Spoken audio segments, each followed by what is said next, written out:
결론적으로 다이소 화장품은 마냥 싼 맛에 쓰는 불량 제품이라기보다 대기업이나 유명 기업의 생산, 그리고 간소화된 유통구조, 또 저비용 마케팅으로 가격을 낮춘 가성비템이라고 볼 수 있는데요. 다이소 화장품 정말 믿고 써도 될까요? 오늘은 여러분들이 많이 궁금해하시는 다이소 화장품 진짜 괜찮은 걸까? 라는 주제로 이야기 한번 해보겠습니다. 요즘 SNS나 유튜브를 보면 다이소 꿀템, 또 보이면 무조건 사라는 영상이 엄청 많잖아요. 정말 저렴한데 괜찮은 제품들이 있을까요? 하고 이제 궁금해 하시는데, 오늘은 제가 아는 선에서 그 궁금증을 해결해 보도록 하겠습니다. 자, 다이소 화장품이 주목받는 이유 첫 번째가 있는데요. 첫째, 지금 이제 고물가 시대라는 점이고요. 또 초저가 열풍이 불고 있는 거죠. 물가는 계속 오르는데 월급은 그대로라 소비자들은 당연히 저렴하고 가성비 좋은 제품을 찾을 수밖에 없어요. 저렴하다고 해서 썼는데 와, 이게 웬걸? 내 피부에 그냥 딱인 거죠. 그런 거 있잖아요. 그중 다이소 화장품은 또 3,000원에서 이제 맥시멈 5,000원대가 대부분이다 보니까 학생부터 직장인들까지 관심이 폭발할 수밖에 없는 거죠. 둘째는 놀랍게도 다이소 화장품들이 대기업부터 유명 중소기업들이 직접 생산하고 있다는 건데요. 아모레퍼시픽이나 LG생활건강 같은 대기업부터 이제 코스맥스, 코스메카 코리아 같은 ODM사까지 여기에 각종 히트 상품을 만든 중소기업까지 다이소 전용 라인을 납품하고 있다는 사실 알고 계셨죠? 예전엔 싸구려 화장품이라는 이미지가 강했던 것도 사실인데요. 이제는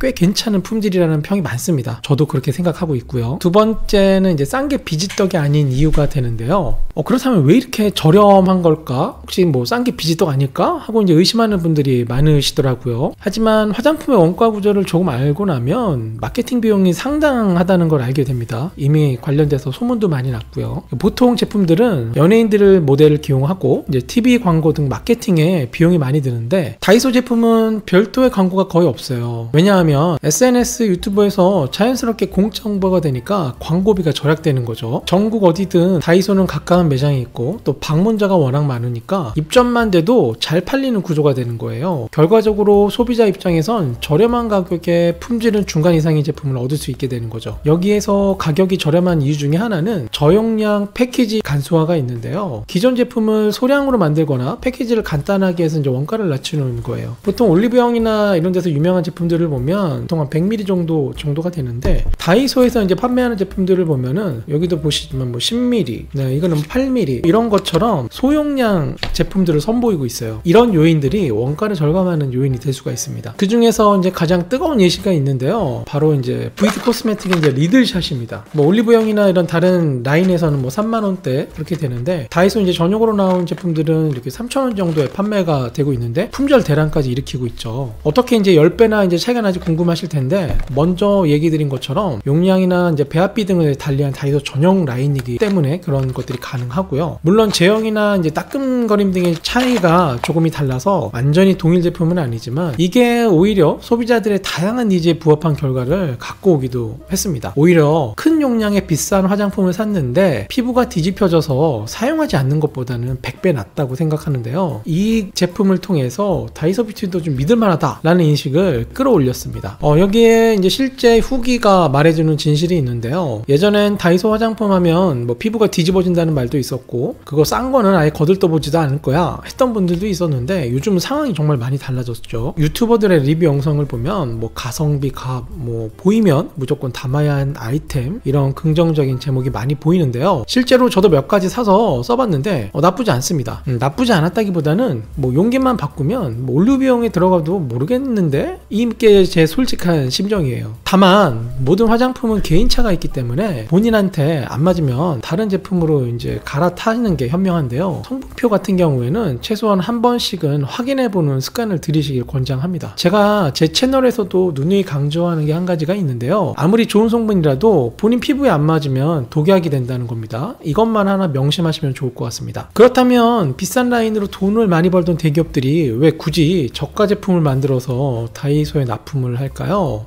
두 가지 정도로 한번 얘기해 볼 수 있겠는데요. 첫 번째는 브랜드 경험을 확장하는 겁니다. 어릴 적부터 해당 브랜드를 접하고 익숙해지면 나중에 이제 고가 라인으로 넘어가도 거부감이 적겠죠. 두 번째, 초저가 시장이 성장한 것을 볼 수 있는데요. 요즘 소비가 양극화되면서 고가의 프리미엄 화장품과 또 초저가 시장 자체가 너무나 커져 버렸습니다. 이걸 포기하기엔 대기업이나 화장품 업체들에서는 아깝다는 거, 이 점을 들 수가 있습니다. 겁니다. 결국 다이소 화장품은 기업들 입장에서는 마케팅 투자의 연장선이고 소비자 입장에서는 가성비 좋은 입문용 화장품이 되는 셈이죠. 자, 그럼 오늘 다이소 화장품에 대한 내용을 정리 한번 해보겠습니다. 결론적으로 다이소 화장품은 마냥 싼 맛에 쓰는 불량 제품이라기보다 대기업이나 유명 기업의 생산 그리고 간소화된 유통구조 또 저비용 마케팅으로 가격을 낮춘 가성비템이라고 볼 수 있는데요. 물론 모든 제품이 다 좋다고 단정 지을 수는 없어요. 그것은 올리브영이나 다른 샵의 이점에 있는 제품들도 마찬가지라고 생각을 하는데요. 그렇기에 성분이나 내 피부의 상태에 따라 다른 결과가 나올 수 있으니까요. 그래도 싸고 품질까지 준수한 제품을 찾는 분들께는 충분히 시도해 볼 만한 제품이라고 생각합니다. 여러분이 궁금해하시는 내용 오늘 조금이나마 해소가 되셨길 바라고요. 도움이 되셨다면